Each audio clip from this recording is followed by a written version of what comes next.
How's it going, YouTube, and welcome back to my Call of Duty gaming channel. I am Nessinator. Now, I told you guys I was going to bring you some more try-hard competitive gameplays here on the channel. This is one of them. This is one where we end up facing another team of competent players here in a game of Domination on the map Infection. And I want to go over a little bit about tips and tricks in Domination that I found so far to be useful here in Black Ops 3. And you guys are also going to get an inside look at what I like to use here in Domination in Black Ops 3. So let's go over all of that here in this gameplay commentary. First and foremost, the gameplay that you guys are watching, I'm going to be using the ICR. Now the ICR, as I told you guys before, I only usually run 2 attachments on it. I do have a class where I have a bunch of attachments on my ICR. It's just kind of one that I like to pub stomp with. But this class loadout here that I'm using just has rapid fire and stock. Now this is what I call my Domination trophy class, and what I found to be very, very useful here in Domination is to have trophy systems. Now oddly enough, I've never been much of a person to use trophy systems or even have class loadouts with trophy systems on them, but going for different calling cards here in Black Ops 3 and just challenging myself to use other things outside of my comfort zone, I found trophy systems to be very, very useful, especially in this playlist of Domination. A lot of people like to spam nades in Domination. I'm sure for those of you guys that do play Domination know that people will spam flags with nades, whether they're Simtex, concussions, flashbangs, frags, C4. You get everything thrown your way when you're jumping on flags here in Domination. And the best way to avoid all of those things is not running Flak Jacket and Tactical Mask, because you know what, if you're running Flak Jacket and they throw 3 Simtexes on that flag, you will die. So I found the most beneficial thing to do for yourself is run a trophy system class, and that's what I'm running here in this gameplay. Now in this gameplay I am running 2 trophy systems, a C4. My perks are very simple. I have Overclock, Scavenger, so I can get more trophy systems and C4s, and also Dead Silence. Now of course that last one you guys can kind of switch that out. If you don't want to run Dead Silence, you can run Tac Mask, whatever you'd like.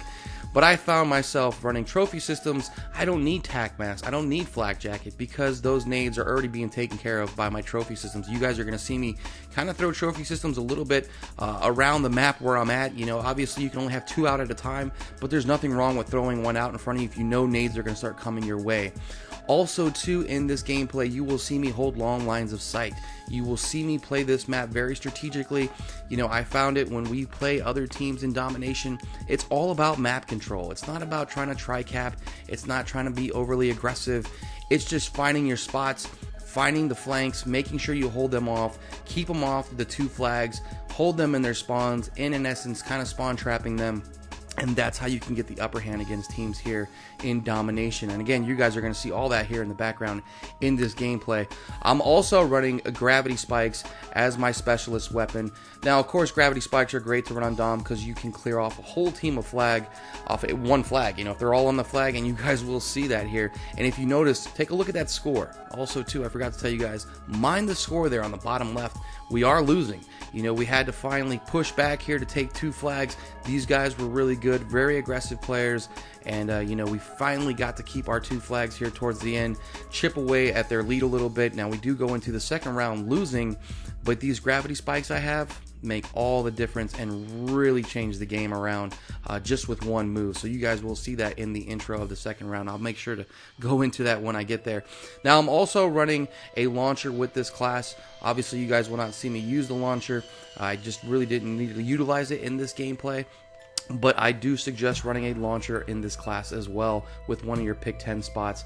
Now right now I just got the L4 Siege, so I'll probably throw that one on, but I like having a launcher handy just in case the enemy team is throwing up UAVs, counter UAVs, or anything like that, because again, you want to help your team get the best advantage in this situation, and if you can take out UAVs and counter UAVs, you're helping all your teammates that are not running Ghost. And you guys can see right here, this is going to be the intro clip right here of the second round. We're losing 100-92. They're starting to use trophy systems. I know they're all on the flag, and then I go ahead and clear them all off the flag there with the Gravity Spikes, and that just changes the complete pace of this game. The momentum swings in our direction, and I think, if I'm not mistaken, we don't lose these 2 flags. We hold them back, and from here on out we just take the lead and win the game. So it's very, very advantageous to run Gravity Spikes in those type of situations. You know, I think a War Machine, a Purifier, a Tempest could have done just as well. I probably would have missed a few.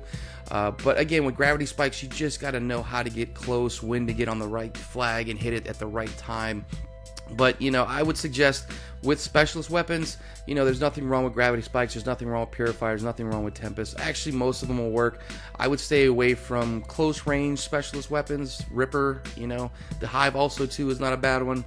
You could throw a bunch of hives on a flag or a flank route to keep the enemy team back. But anyways, hopefully you guys are enjoying this gameplay, you know, in the background. Now, what I found about Black Ops 3, I found Domination to be the most challenging playlist here in this title. Most of the times when we play as a team, we play TDM, Kill Confirmed, Domination. Every now and then we'll get a game of Hardpoint in there, a game of Uplink if we're playing, you know, the bonus DLC maps or something like that. But I will say this, I think out of all the playlists that I've played in this title, Domination seems to provide the most competition. So if you guys are out there playing Dom, you probably already know this. You're going to run into more tryhards in the Domination playlist. You're going to run into more teams, people out there trying to pub stomp for score streaks. And, you know, it's a very challenging playlist to get into. I would say it's probably the most challenging, maybe outside of Hardpoint. Hardpoint is another one of those playlists that everybody's, you know, thinking they're MLG pros and sweaties or whatever else you want to call them. I call them competent players, but, you know, you can run into a lot of those in Hardpoint as well. But here in Domination, I don't know, it's just one of those playlists that, you know, we do really well in. We try to work as a team. It's something that I probably definitely wouldn't consider playing by myself. Every now and then I have tried, but it can be very, very frustrating because it's really about teamwork.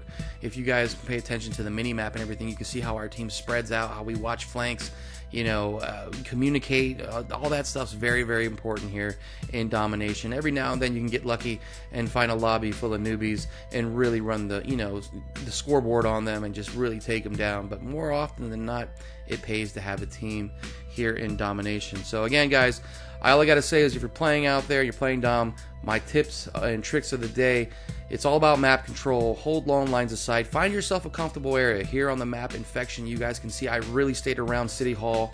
You know, it provided me with the right line of sight where I can use my ICR to its its best advantage here of just having these sights where I can see them coming and being an accurate gun. You know, I'm not trying to get in their faces.